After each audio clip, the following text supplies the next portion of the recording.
Hello and welcome to this history tutorial on the occupation of the Ruhr and hyperinflation. This is for Edexcel GCSE Weimar and Nazi Germany.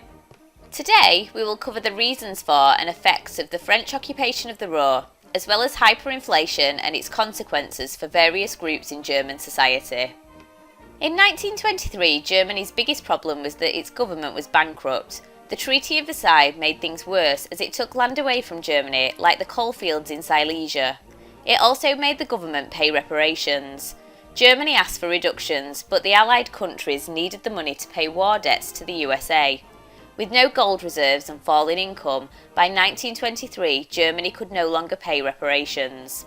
In December 1922, Germany failed to send coal to France from the Ruhr coalfields, as they were supposed to do under the reparations agreement. In retaliation, the French sent troops into the German industrial area of the Ruhr in January 1923. The German government urged passive resistance. Workers went on strike and there was even some sabotage. The French responded by arresting those who obstructed them and bringing in their own workers. The Germans bitterly resented what the French had done.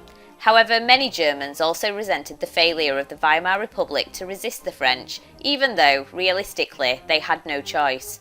Germany's troop numbers of 100,000 were no match for the 750,000 soldiers in the French army. The occupation of the Ruhr crippled Germany, as it contained many factories and around 80% of German coal, iron and steel reserves. The disruption increased Germany's debts, increased unemployment and worsened the shortage of goods. These shortages in early 1923 meant the price of things went up. This is called inflation. People had to pay more money to get what they needed. Government attempts to solve the problems, though, just made things worse. The government needed money to pay their debts, but unemployment and failing factories meant they received less money from taxes. During 1919 to 1923, government income was only a quarter of what was required. So, unable to gain money from taxes, the government printed more money. In 1923, the government had 300 paper mills and 2,000 printing shops dedicated to printing more banknotes. Initially, printing extra money made it easier for the government to pay reparations, but it also made inflation even worse. It was a vicious cycle. The more prices rose, the more money was printed, and this made prices rise again. In 1919, a loaf of bread had cost 1 mark, but by 1923 it cost 200,000 billion marks. By 1923, prices reached spectacular heights. This extreme inflation is called hyperinflation. For the German people, normal living became impossible. People had to carry bundles of money in baskets and even wheelbarrows. Many workers were paid twice a day so they could rush out and buy goods before prices rose even further. For middle-class business owners, German marks became worthless for importing goods.